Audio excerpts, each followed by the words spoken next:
those types of sites, video sharing sites, social networking sites, are all being used today for recruiting.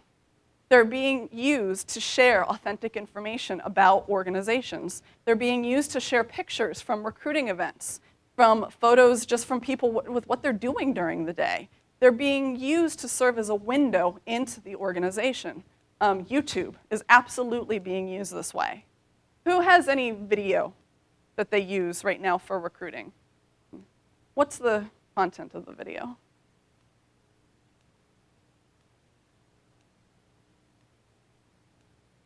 Was it scripted or is it kind of?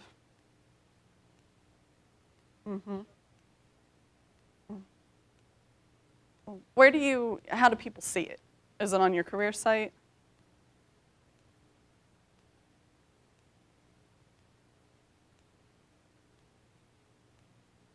So I see actually this situation a lot where there are actually assets that exist that could be powerful recruiting tools that if you can get them up onto your career site, if you can put together a YouTube channel, if you put together, yes, a Facebook page, that you could actually distribute that video content, those photos, the video assets that already exist, you could distribute them much further than where they're currently going when they're being used in kind of a presentation purpose, or if you've got it on a CD-ROM that you give out at events. Does anyone have a YouTube channel? Oh, one. Your own or your company's? And what kind of information are you posting?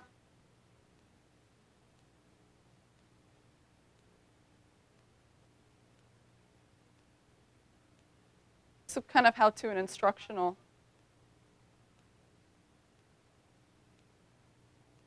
That's great. I'm going to show you some examples of what other companies have done and maybe spark some ideas. I know that Pete also said this earlier. Truly, candidates want, if before they're going to really consider you seriously, they want to know, they want to see the peek behind the curtain. What is it really like to work there? If I'm going to make a decision around possibly changing jobs, I need a reason, and it's going to be more than your phone call to me saying that you're interested in me. I really want to know about the company. Video is absolutely the most powerful way to do that. But there are differences in video. There are the highly scripted video that really doesn't do much for giving an authentic view. It doesn't do much more than what a completely scrubbed marketing piece of copy does. And then there's the much more authentic video where you get to hear people speak from their heart. They talk about the actual culture of your organization.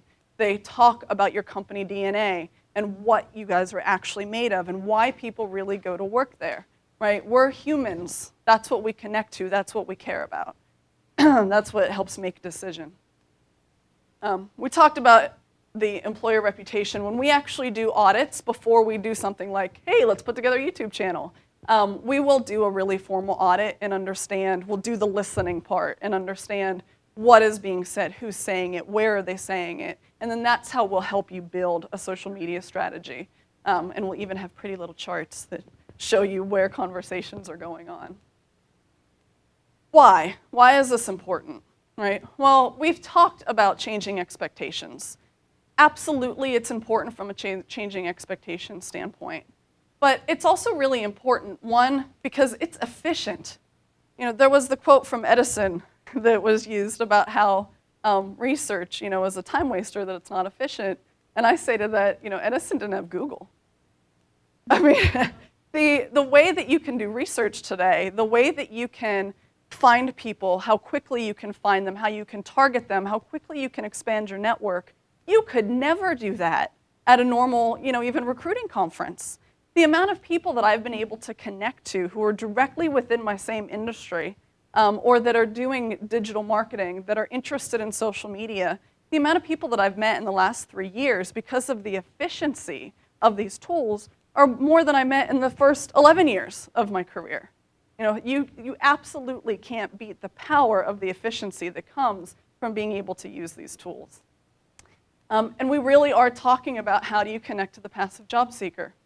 They're not looking for jobs, right? If you have your ad out there and they're not looking for it, they're not even going to see it. Did anybody see the viral video that went around of the people who were playing basketball and there was a moonwalking bear who walked through it? And they said, I showed some of you guys it. But so you have these two teams and they're playing basketball. They've got on different colored shirts, and they ask you to count, how many times people, I think in white, pass the ball. And you get to the end and say, who guessed it? It was 13. And I said, but did you see the moonwalking bear? I'm like, what in the hell? They literally have a moonwalking bear come through the middle of them playing basketball that you have to watch it again to go, seriously? Did that actually happen? And you watch it again, and yes, there is a bear that goes through the middle of this game, and you never even see it. And it's a perfect example of the passive job seeker. They are not looking for you. You can scream at them in an ad, you could be a moonwalking bear, and they're not going to see it. There have to be ways to be able to connect to people. And more, the way that that's happening today is by using these social tools. And Pete talked a lot about networking and how it's work. That is absolutely true, right? Before you can get anything back, you have to share. You really do have to become part of these communities, share information, post articles about your industry, about what you're learning about, things that you're doing.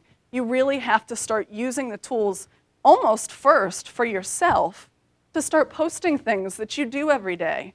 And then you'll start building a community. People will start seeing that you're sharing, that you're giving out all of this information, and that will help you build a network. That will be attractive. People will want to come connect to you. It's very different than you contacting someone over LinkedIn and saying, I have a job for you, right? That's not how it's going to happen. It's going to happen because you're a nurse recruiter and you're posting articles about the nursing industry. You're posting information and research that's really useful to nurses.